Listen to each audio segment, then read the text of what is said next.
Ebyene bugambirwa mu mishomo by'amaka ogubiye gutebekanisiibwa ekitongole kitali kya gavumenti ekya Forum for Women in Democracy ningashi Forward. Omu rukiiko ruhabire harimu ab'ebyokwerinda kandi abakazi nibagira ngu embeera omu maka gaabo nimbahabwa abashaija baabo okwegarra abaana barikwezarra.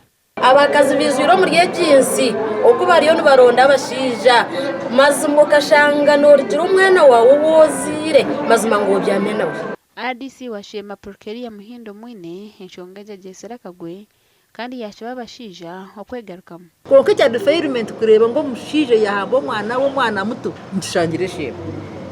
Kandi nyo I am so surprised because Sheema yimbire nimpurra. Harimo abantu bashomire, harimo abantu b'amagezi, harimo abantu b'amani kushanga ngo some of those people are still defiling their children. Ofisi y'enshonga z'abaana n'amaka bagizire ngo emishango egi niretwe mu ofisi kandi bayene bagikora. Bana wishema it's on record kushanga abashaija nibabyama n'abaana babo kandi abandi bakabaturuza siri. Konga Forward kweyizire abamwe bashomesibwa bacenga kandi abandi bayanga kucenga. Mwene tukashabire ngweje nkoro muri Sheema mukama twererugemu eje mishome biremu nangwa abantu bakirugeho abo kuba nikihe muri izina rya Sheema. Ori kuri ekitongole kya Forward mu district ya Sheema agire ngo buri mu ruko muri Sheema batiremu ba male champions kurwanisa muzogo. Burumuruka tuyihamu umushaija omwe ari kutwariza je ekaye kandi twayongera twamwegesa twamushongora kandi nawe nagezaho kugura abandi.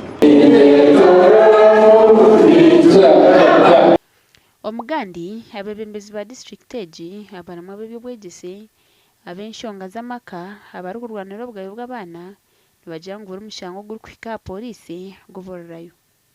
Okwetwa omu bwito kubiire ha district ya Lyantonde omuhururu y'okurwanira obugabo bw'abantu na munonga batari kwebaasa omu rukiiko rwa Forward ningashi Forum for Women in Democracy. Tuliye emisango mingi titumanyi polisi egihandulinga etya bwe tugira bwe tutikoma polisi tetulina kutuguse mutuyambe emisango bwe gijja giguke.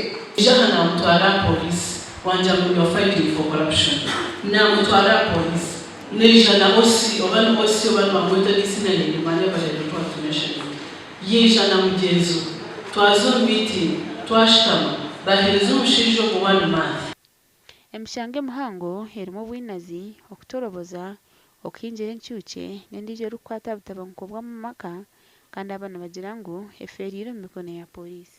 Mbashizo bwana buto especially the cattle keepers ekibara kukora kana kamyaka 15 bakahereza bate akomoka hips akora mazimora bakita kakazi kandi kanyakana Polisi state abagaire njacho gukora mukachikora omushango mukahendera gutagire mu court.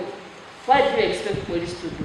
Tutwine independent courts ezo kujya hati emishango katuje owninjire obu state atabu sanctioninga within my powers as a DPC come sanctioning. Orukuru ekitongole kya Forward bwa district egi Moses Tumwine abahabwire kubanza kushijuma busya emikorere yabo ngo kutereza butabanko bwo maka obukanyise emishango nkeji. Katubanze twashomesa abantu tubasomesa butabanko bwo maka tubasemeruzo mutari tutagiye nguzi nangwa tubasomesa no kukora obugoro nabone bituma abantu barwana magabo tubasomesa no kukora bafuna akasente. Gashaka Mike Twakire na Sandeke William.